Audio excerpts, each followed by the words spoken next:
Os anos 50 e 60 foram o auge da Guerra Fria. Tanto a União Soviética como os Estados Unidos estavam a fazer experiências militares loucas para se superarem um ao outro. Mas uma dessas experiências foi um exemplo bizarro de paranoia da Guerra Fria e de mentalidade militar em ação no programa espacial dos Estados Unidos. No âmbito de um programa militar, os Estados Unidos lançaram cerca de 500 milhões de agulhas no espaço. Mas por que eles fizeram isso? Essas agulhas ainda lá estão e podem danificar satélites, a estação espacial ou os astronautas.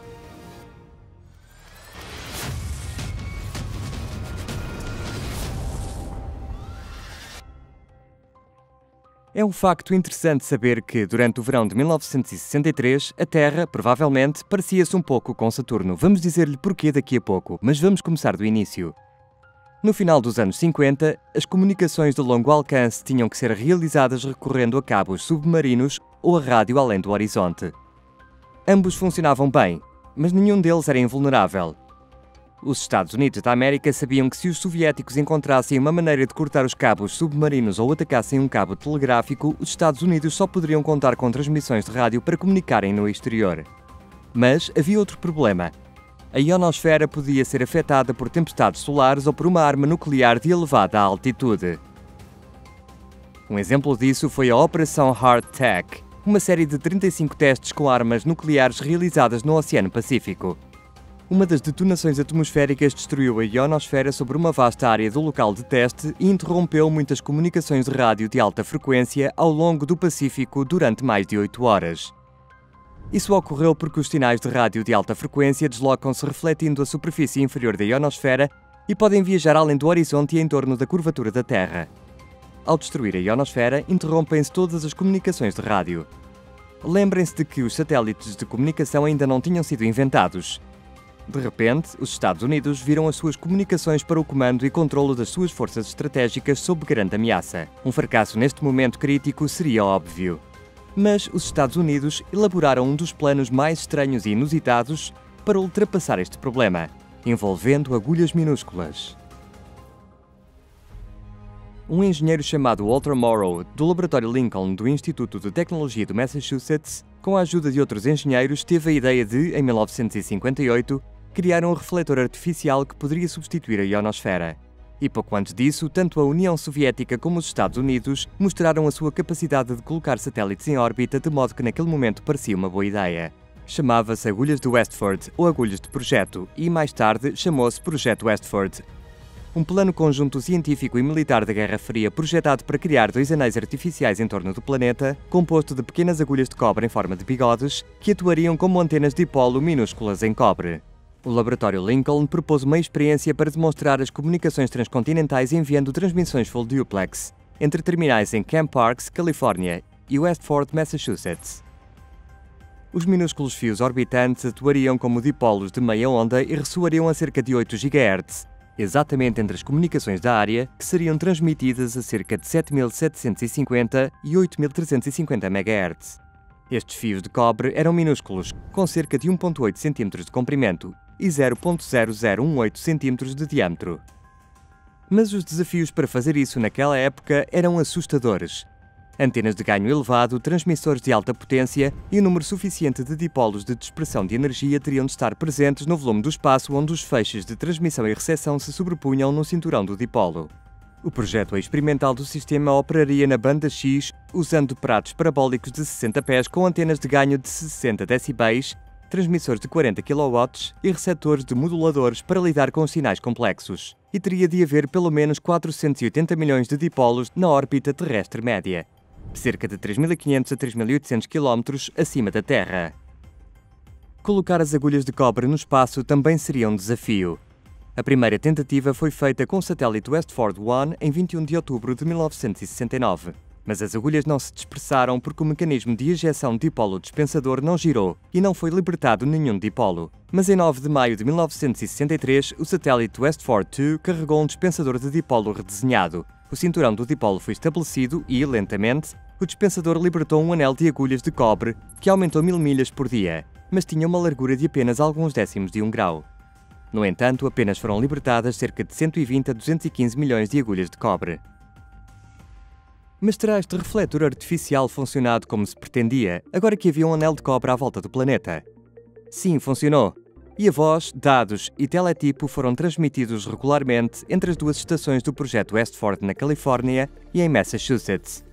E embora o projeto não tenha corrido como esperado, acabou por ser a primeira demonstração de comunicações militares transcontinentais por satélite fiáveis. E para que conste, a URSS sabia do projeto e até foi convidada para ver o que aconteceria. Nada foi mantido em segredo. Foram enviados artigos a cerca de 800 cientistas estrangeiros e a União Astronómica Internacional solicitou a observação mais completa dos dipolos em órbita. No entanto, nessa época, era claro que o futuro das comunicações espaciais passaria por satélites a orbitar com transponders ativos. Mas o projeto Westford colocou os laboratórios Lincoln no negócio espacial. E no início de 1963, o Departamento de Defesa dos Estados Unidos designaria os laboratórios Lincoln como o principal desenvolvedor de tecnologia para satélites de comunicação militar. E assim, o projeto foi arquivado e nasceram os satélites de comunicações. Mas onde estão essas agulhas agora? Ainda estarão lá em cima?